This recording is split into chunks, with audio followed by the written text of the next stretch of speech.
नमस्कार मित्रांनो, स्वागत आहे तुमच्या नितेश एज्युकेशन फर्ममध्ये. आजच्या व्हिडिओमध्ये आपण सर्वोच्च न्यायालय सुप्रीम कोर्ट संबंधित एमपीएससी परीक्षेत विचारलेले सर्व प्रश्न आपण या व्हिडिओमध्ये बघणार आहोत. चला सुरुवात करू आजचा व्हिडिओ. तुमचा पहिला क्वेश्चन, फेडरल कोर्ट ऑफ इंडियाचे सर्वोच्च न्यायालयामध्ये रूपांतर कधी झाले? पर्याय बघा, 26 जानेवारी 1949, 26 जानेवारी 1950, 26 जानेवारी 1935 किंवा 9 डिसेंबर 1946. तर याचं उत्तर आहे ऑप्शन बी, 26 जानेवारी 1949. फेडरल कोर्ट, आता बघा भारतीय जे सुप्रीम कोर्ट आहे त्यासंबंधी काय प्रावधान आहे भारतीय संविधानामध्ये?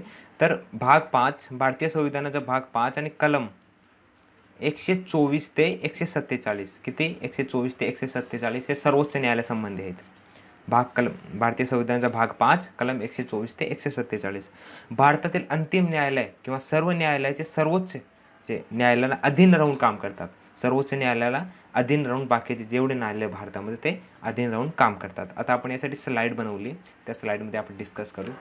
तर रेग्युलेटिंग ऍक्ट 1773 ने कलकत्त्याला 1774 मध्ये सर्वोच्च न्यायालयाची स्थापना झाली.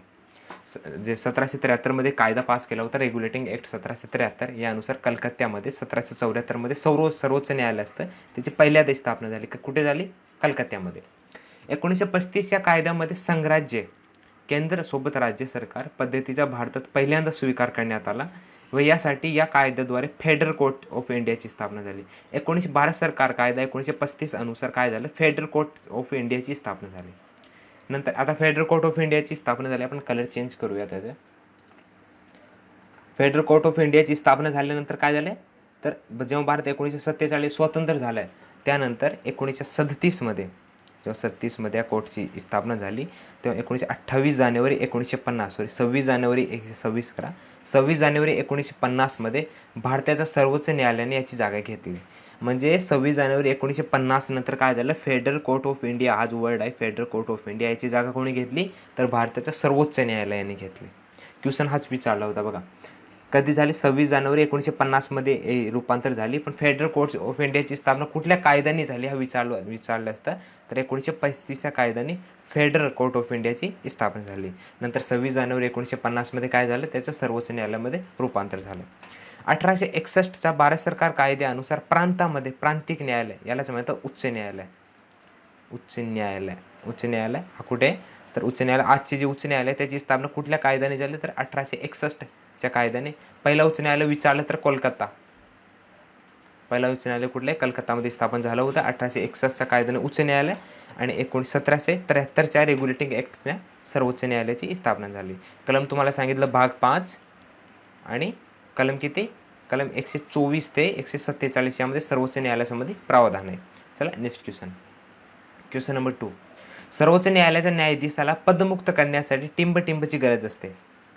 STI मुख्य 2012 चे क्वेश्चन आहे. पर्याय बघा, साधे बहुमत, लोकसभेचं बहुमत, महाभियोग प्रक्रिया किंवा संसदेच्या बहुमताने. तर याचं उत्तर आहे ऑप्शन सी, महाभियोग प्रक्रियेद्वारा. आता बघा, सर्वोच्च न्यायालय जे न्यायाधीश असतात त्यांची नियुक्ती कोण करतात? तर सर्वोच्च न्यायालय जे न्यायाधीश असतात त्यांची नियुक्ती करतात राष्ट्रपती त्यांची नियुक्ती करतात. जर त्यांना पदमुक्त करायचं असेल तर महाभियोग ही प्रक्रिया अवलंबी केली जाते. आता महाभियोग प्रक्रिया काय आहे ते आपण बघू. संसदेच्या शिफारशीने राष्ट्रपती न्यायाधीशांना पदावरून दूर करू शकतात. जर संसदेने शिफारस केली असेल तर राष्ट्रपती त्यांना हा अधिकार आहे की ते न्यायाधीशांना पदमुक्त करू शकतात. त्यासाठी एक पद्धत आहे ज्याला महाभियोग प्रक्रिया म्हणतात. सर्वोच्च न्यायालय जे न्यायाधीश आहे त्यांना दूर करायचं असेल तर. लोकसभेच्या किमान 100 सदस्यांनी किंवा राज्यसभेच्या किमान 50 सदस्यांनी, हे आकडा लक्षात ठेवा. लोकसभेचे किती? 100 आणि राज्यसभेचे किती? 50 सदस्यांना न्यायाधीशाला पदावरून दूर करण्याचा प्रस्ताव सही किंवा अध्यक्षाला सभापतींना सादर करणे आवश्यक आहे. सही करून त्यांना सभापतींना ते सादर करतील. लोकसभेचे किती? 100 आणि राज्यसभेचे किती? 50. लोकसभा 100, राज्यसभा 50. हे सदस्य काय करतील? ते प्रस्ताव पाठवतील की तुम्ही जे राष्ट्रपती आहे यावर महाभियोग, जे राज्यपाल आहे त्यावर, किंवा जे बघा राष्ट्रपती, महाभियोग ही प्रक्रिया सर्वांना लागू आहे. राष्ट्रपती यांना लागू आहे. राष्ट्रपतींना पदावरून दूर करायचं असेल तर महाभियोग प्रक्रिया वापरतात. महाभियोग. दुसरा, सर्वोच्च न्यायालयाचे किंवा उच्च न्यायालयाचे जे न्यायाधीश असतात त्यांना पदावरून दूर करण्यासाठी महाभियोगी प्रक्रिया अवलंब केली जाते. किंवा जे भारताचे मुख्य निवडणूक आयुक्त आहेत त्यांना पदावरून दूर करण्यासाठी पण महाभियोगी प्रक्रिया अवलंब केली जाते. जर हे त्यांना पाठवल्यानंतर दोन्ही सभागृहात विशेष बहुमताने ठराव संमत झाल्यास, विशेष बहुमत म्हणजे 203 एवढे पर्सेंटेज त्यांना बहुमत झाला असेल, तर राष्ट्रपतींना संबंधित न्यायालयाला पदावरून बडतर्फ करण्याबाबतचे समावेदन आदर केले जाते किंवा सादर केले जाते. त्यांना सादर करतात ते की तुम्ही विशेष बहुमताने जर ठराव पारित झाला असेल तर राष्ट्रपती त्यांना पदावरून दूर करतात. त्यानंतर राष्ट्रपती आपल्या आदेशाद्वारे संबंधित न्यायाधीशाला पदावरून दूर करू शकतात. पदावरून दूर करण्याचा अधिकार कोणाला आहे? राष्ट्रपतीला. कुठली प्रक्रिया वापरली जाते? महाभियोग प्रक्रिया वापरली जाते. महाभियोग प्रक्रियेसाठी काय पाहिजे? लोकसभेचे 100 सदस्य, राज्यसभेचे 50 सदस्य यांनी एक प्रस्ताव लिहिला पाहिजे, त्यावर सही केली पाहिजे आणि सभापतींना तो सादर केला पाहिजे. जर तो ठराव विशेष बहुमताने पारित झाला तर जे न्यायाधीश असतील त्यांना पदावरून दूर करता येते. आणि राष्ट्रीय जे राज्य हे आपले न्यायाधीश असतात, न्यायाधीश आपला राजीनामा कोणाकडे देतात? तर राजीनामा हा विचारू शकतात तर राष्ट्रपतींना. त्याची नियुक्ती पण राष्ट्रपती करतात आणि ते आपला राजीनामा पण राष्ट्रपतींनाच देतात. चला नेक्स्ट क्वेश्चन नंबर 3. भारतीय न्यायपालिकेचे वैशिष्ट्य कोणते? PSI पूर्व 2011चा क्वेश्चन आहे. पर्याय बघा. एकेरी व एकात्म न्यायपालिका, न्यायपालिका कसे विधिमंडळ नियंत्रित करणे, न्यायपालिकेत सरकार नियंत्रित करते, किंवा हे सर्व. भारतीय न्यायपालिकेचे मोस्ट इम्पॉर्टंट जे वैशिष्ट्य आहे ते एकेरी व एकात्म न्यायपालिका आहेत. म्हणजे भारतीय जी न्यायपालिका आहे त्याला ना राष्ट्रपती कंट्रोल करत, ना राज्यपाल किंवा जे मुख्यमंत्री किंवा न्यायपालिका कोणीही एक विधिमंडळ किंवा संसद त्यांना कंट्रोल करू शकत नाही. कंट्रोल म्हणजे ते एकदम स्वतंत्र आहे, त्यांना कोणाचा दबाव नसतो. हे त्याचे वैशिष्ट्य आहे. चला नेक्स्ट क्वेश्चनवर. Question number 4. जनहितार्थ याचिका, याला जनहित याचिका म्हणतात. उद्देश काय आहे याचा? राज्यसेवा मुख्य 2012चे क्वेश्चन आहे. पर्याय बघा. सामाजिक न्याय प्रस्थापित करणे, सर्वसामान्य जनतेला पाठिंबा देणे, न्यायविहित जोपासण्याचा प्रयत्न करणे, किंवा सामाजिक संस्था या समता प्रस्थापित करणे. पर्याय बघा आता. अड, फक्त क किंवा ब क. तर याचं उत्तर आहे ऑप्शन ए, अ आणि ड. सामाजिक न्याय प्रस्थापित करणे हा जनहित याचिकेचा एक उद्देश असतो, आणि ऑप्शन डी सामाजिक समता प्रस्थापित करणे हा जनहित याचिकेचा जो उद्देश असतो. आता आपण जनहित याचिका बघू काय. जनहित याचिका याचे जनक आहेत PN भगवती. जनहित याचिकेचे जनक कोण आहे असं विचारलं तर न्यायाधीश PN भगवती आहेत. एखाद्या व्यक्तीवर, आता जनहित याचिकेचा अर्थ काय होतो बघा. एखाद्या व्यक्तीवर किंवा व्यक्ती समूहावर अन्याय झाला असेल व ती व्यक्ती किंवा व्यक्ती समूह काही कारणामुळे किंवा परिस्थितीमुळे न्यायालयात जाऊ शकत नाही, अशा वेळी, ज्यावर अन्याय झालाय तो न्यायालयात जाऊ शकत नाही, अशा वेळी जे त्यांच्या वतीने किंवा इतर व्यक्ती न्यायालयात जातात व त्यांच्यासाठी दाद मागतात, यालाच सामान्यपणे जनहित याचिका असे म्हणतात. म्हणजे ज्याच्यावर अन्याय झालाय तो जर जाऊ शकत नाही न्यायालयात, तर दुसरा एखादा माणूस त्याच्या वतीने न्यायालयात जातो आणि दाद मागतो, याला म्हणतात जनहित याचिका. आता कुठल्या कुठल्या संबंधात असते? स्त्रिया संबंधी काही क्वेश्चन असेल किंवा काही अन्याय झाला असेल तर जनहित याचिका असते. बेठबिगारी, असंघटित कामगार, अल्पसंख्याक समाज, दुर्लभ घटक, कैदी यांच्या संबंधित जनहित याचिका दायर करू शकतात. जनहित याचिकेचे जनक कोण आहेत? PN भगवती. चला नेक्स्ट क्वेश्चनवर. Question number 5. सर्वोच्च न्यायालयाच्या खालीलपैकी कोणत्या मुख्य अधिकार कक्षा आहे? मुख्य अधिकार कक्षा, सर्वोच्च न्यायालयाचे काही अधिकार कक्षा आहेत ते आपण बघू. पर्याय बघा. मूळ अधिकारकरिता, अपिलीय अधिकारकरिता, सल्लागारी अधिकारकरिता, किंवा क्षमादानाची अधिकारकरिता. तर याचा पर्याय बघा. अड क किंवा अ ब क, ब क ड, किंवा ऑप्शन काय आहे? अ ब ड. तर याचं उत्तर आहे ऑप्शन बी, अ ब क. अ ब क. मूळ अधिकारिकता, अपिलीय अधिकारिकता आणि सल्लागारी अधिकारिता. आता सर्वोच्च न्यायालयाचे काय अधिकार क्षेत्र आहे ते कुठले कुठले? एक आहे प्राधिकारी अधिकार क्षेत्र, प्राधिकारी अधिकार क्षेत्र, दुसरा काय? तर दुसरा आहे प्राधिलेख अधिकार क्षेत्र, तिसरा आहे अपीलांचा अधिकार क्षेत्र, आणि चौथा आहे सल्ला देण्याचा अधिकार क्षेत्र. हे अधिकार क्षेत्र खूप मोठे आहे, इथे सांगणे पॉसिबल नाही. जर तुम्हाला वाचायचं असेल तर खाली डिस्क्रिप्शन मध्ये लिंक भेटेल, तिथे जाऊन तुम्ही सर्वोच्च न्यायालयाचे अधिकार क्षेत्र आहे किंवा सर्वोच्च न्यायालय संबंधी पूर्ण डिटेल वाचू शकतात. चला नेक्स्ट क्वेश्चनवर. Question number 6. भारतीय राज्यघटनेची 99वी घटना दुरुस्ती 2014 या बाबीशी संबंधित आहे. म्हणजे कुठल्या बाबीशी संबंधित आहे? पर्याय बघा. बांगलादेश सीमावाद, अनुसूचित जातीचा राष्ट्रीय आयोग, अनुसूचित जमातीचा राष्ट्रीय आयोग, किंवा सर्वोच्च न्यायालय आणि उच्च न्यायालयाला न्यायाधीशाला नेमणूक. तर 99वी जी घटना दुरुस्ती आहे ती ऑप्शन डी ची संबंधित आहे. सर्वोच्च न्यायालय आणि उच्च न्यायालय यांना न्यायाधीशाची नेमणूक संबंधी ही घटना दुरुस्ती होती, जी सर्वोच्च न्यायालयाने, जे सुप्रीम कोर्ट आहे आपली, त्यांनी रद्द केली.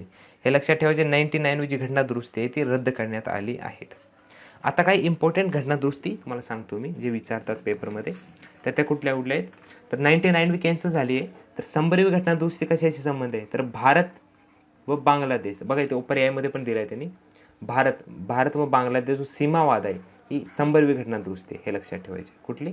100वी घटना दुरुस्ती, भारत व बांगलादेश सीमावाद याच्याशी संबंधित 2014 किंवा 15 मध्ये झाली होती. 101वी घटना दुरुस्ती, जे लेटेस्ट घटना दुरुस्ती ते विचारतात. 101 घटना दुरुस्तीकडे संबंधित आहे, तर जीएसटी संबंधित आहे. 101, 102, तर 102 घटना दुरुस्ती कशा संबंधित आहे? 103 आपण बघू, आर्थिक मागासवर्ग आयोग, आर्थिक मागासवर्गीय आयोग याचे संबंधित आहे. 104वी घटना दुरुस्ती, तर संसद व राज्य विधिमंडळाचे अनुसूचित जाती किंवा जमातीमध्ये जे 10% आरक्षण दिलंय त्यांना, किंवा 10 वर्षासाठी त्याची जागा वाढवली आहे. जे आपण बघा, संसद व राज्य विधिमंडळामध्ये 10 जी जागा असते अनुसूचित जाती व जमाती यांना आरक्षण असतो. किती काय असतो? आरक्षण. हा आरक्षण 10 वर्षासाठी वाढवलंय. आणि हे 102वी घटना दुरुस्ती कशासाठी? तर आर्थिक जो मागासवर्ग आयोग होता त्यांना 10% आरक्षण. तुम्हाला वाचायचे असेल तर खाली डिस्क्रिप्शन मध्ये लिंक भेटेल, तिथे जाऊन तुम्ही हे वाचू शकतात. आता हे लक्षात ठेवायचे, ही 104वी जी घटना दुरुस्ती आहे यानुसार एंग्लो इंडियन समाजाचे जे आरक्षण होतं, एंग्लो इंडियन समाजाचे जे आरक्षण होतं ते आरक्षण रद्द करण्यात आलं आहे, हे लक्षात ठेवा. यानुसार जे आपली लोकसभा आहे, लोकसभामध्ये दोन सदस्य निवडणूक येत होते.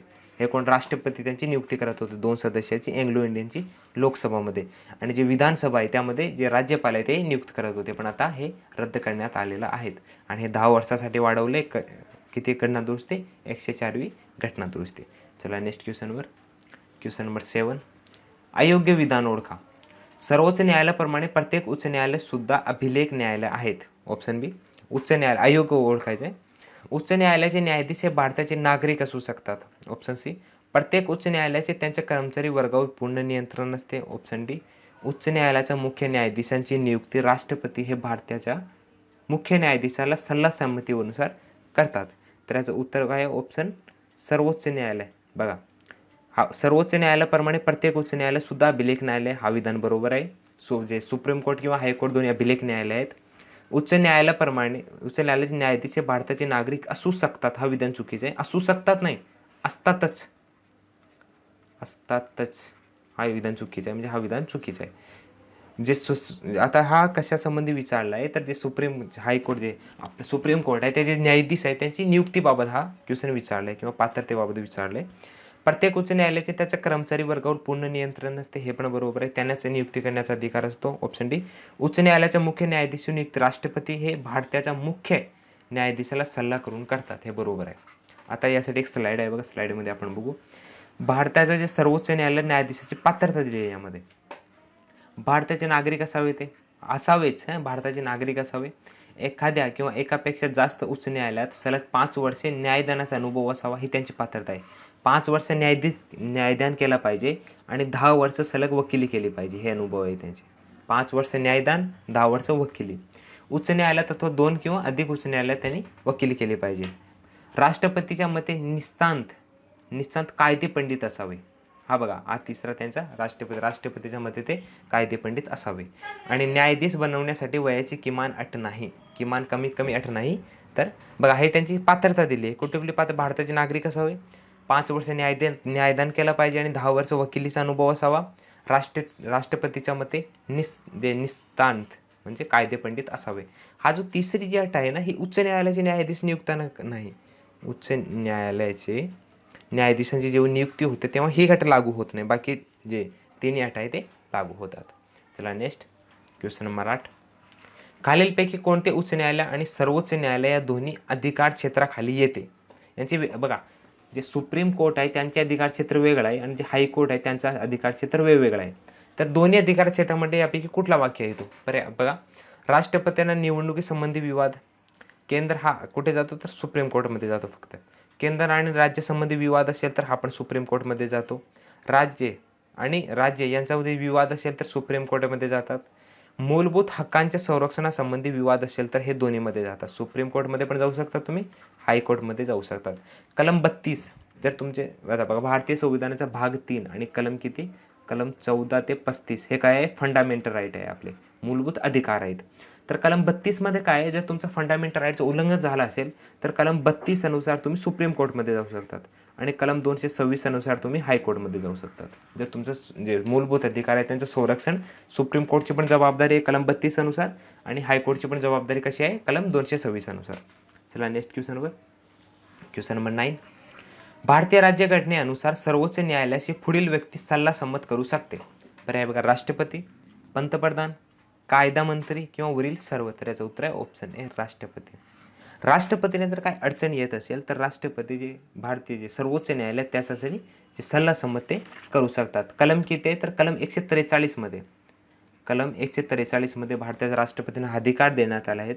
तर ते काय अधिकार आहे तो, ते सर्वोच्च न्यायालय जे न्यायाधीश असतात, मुख्य न्यायाधीश किंवा इतर न्यायाधीश, त्यांना सल्ला घेऊ शकतात, सल्ला घेऊ शकतात. पण हा सल्ला त्यांच्यावर, राष्ट्रपतीवर, राष्ट्रपती त्यांना मर्जीवर अवलंबून असतो. म्हणजे ते त्यांना मानायचंच की नाही मानायचं हे कशावर अवलंबून आहे, राष्ट्रपतीवर अवलंबून आहे. पण ते सल्ला घेऊ शकतात. बाकी पंतप्रधान, कायदा मंत्री किंवा वरील जे सर्व आहे हे सल्ला घेऊ शकत नाही, फक्त राष्ट्रपती सल्ला घेऊ शकतात. कलम किती, 143.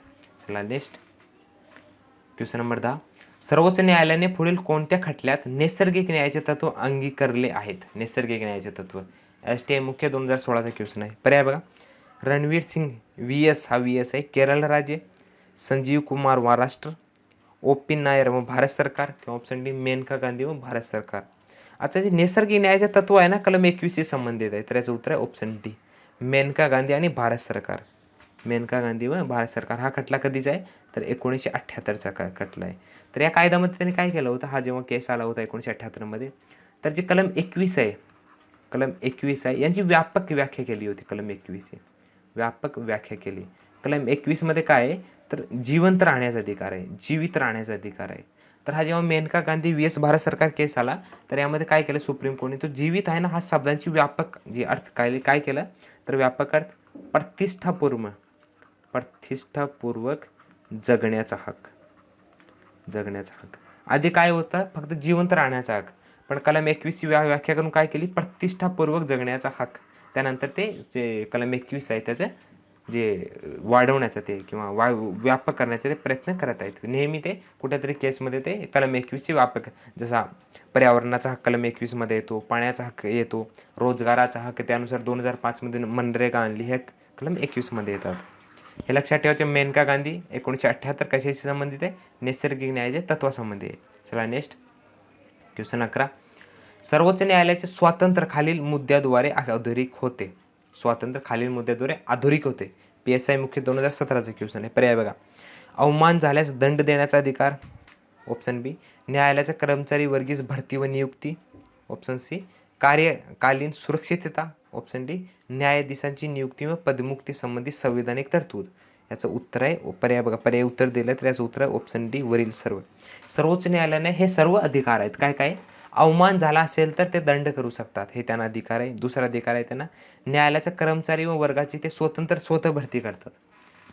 कार्यकालीन सुरक्षितता त्यांच्या अधिकार क्षेत्रात येते. आणि ऑप्शन डी न्यायाधीश किंवा नियुक्ती किंवा त्यांची पदयुक्ती करायची असेल, नियुक्ती राष्ट्रपती करतात आणि पदयुक्ती कोण करतात, तर पदयुक्ती महाभियोगाची गरज असते. संबंधित संवैधानिक प्रावधान आहे, संविधानात तरतूद आहे.